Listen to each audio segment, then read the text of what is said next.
gentlewoman yields back her time. Distinguished gentleman from Arizona, Mr. Biggs, recognized. Thank you, Mr. Yes, sir. Thank you, Mr. Chairman, and thank you for holding this hearing. Mr. Dodaro, it's good to see you again. Thanks for being here. Appreciate your work and your testimony today and your report that you provided to us.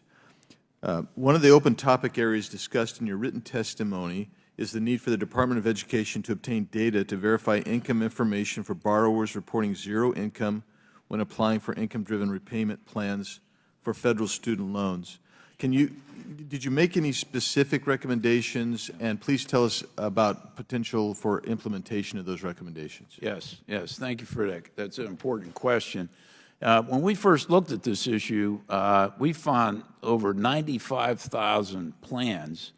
It was over 10% of the whole plans reported zero income, and education was taking the self-certification of the people and not verifying it in any way. So we thought you need to verify that to make sure. We saw what self-certification did during the pandemic, right, and it didn't work out so well. And so that's not a good technique. And so we recommended they do something. Now, Congress has given them now the authority to use tax data.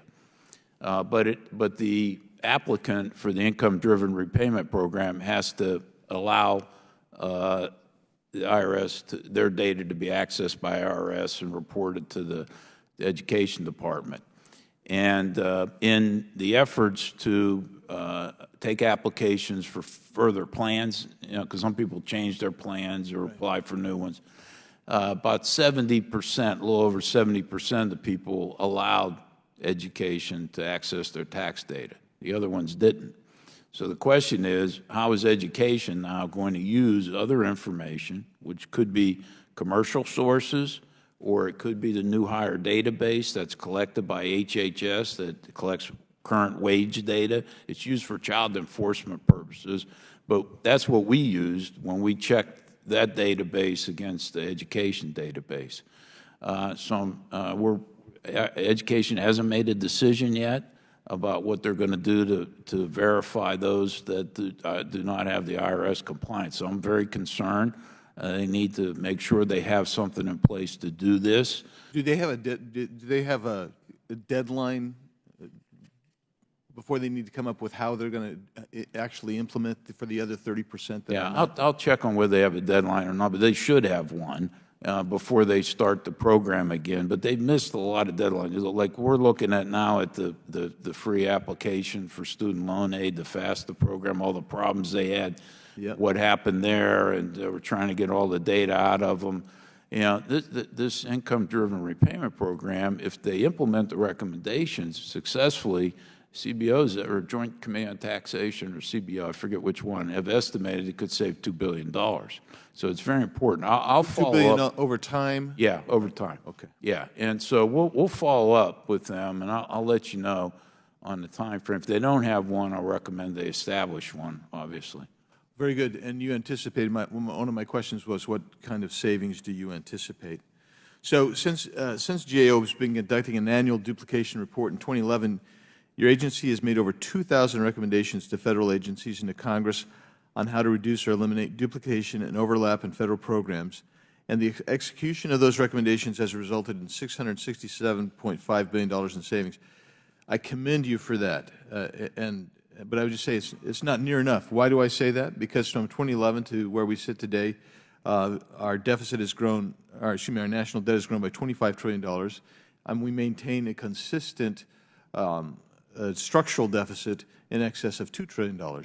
And so we need you to find these programs and weed them out and help us turn our woeful budget system around. The rest of it belongs to us. We've got to take care of it, and that's across both parties. It's not one party or another. Both parties are to blame there. And so I want to turn to the report more broadly. You identified 112 recommendations and matters in 42 topic areas in the 2024 duplication report.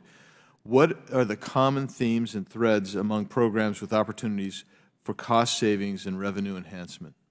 Yeah, some of the most common areas is in the overlap and duplication, fragmentation, not following best practices for collaboration.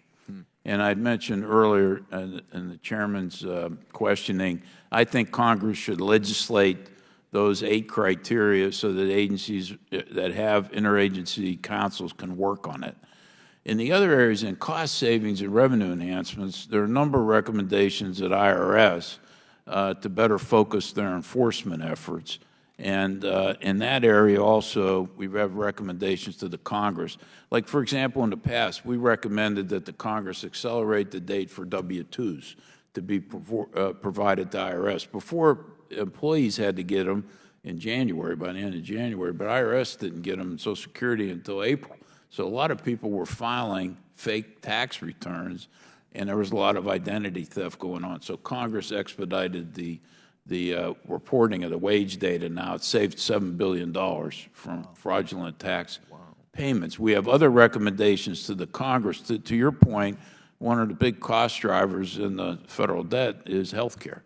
We've got recommendations if you equalize the payments for Medicare for people going to doctor's offices affiliated with hospitals to what you do in the private practice. Right now we pay the hospitals more, affiliated with the hospitals. You can save $141 billion over 10 years in Medicare. We've got other recommendations to save hundreds of millions in Medicaid. I think the Medicaid program needs a lot more oversight and attention. Both of these programs, Medicare and Medicaid, last year reported collectively over $100 billion in improper payments. And so we've got recommendations to address those issues. So we're trying to target our recommendations to some of the major spending areas in the government, particularly the health care area, and to deal with the tax gap issue by better, we have a lot of revenue that should be coming into the government. The latest estimate extrapolated for 2014 to 16 was $428 billion a year. But IRS estimates that the current tax gap between taxes owed and taxes collected is over $600 billion. We also have a lot of money going out the door that shouldn't go out the door in improper payments and fraud. We estimated that, or the government agencies reported over $236 billion in improper payments for 2023, and that's not everything. There's a lot of programs that aren't reporting payments. I find this fascinating, but my time is way expired. Oh. So, Mr. Dodaro, good to see you again. Thanks for your testimony. Thank you. I'll yield back, Mr. Chairman. Thanks for your indulgence. Gentleman yields back his time. Thank you very much. If the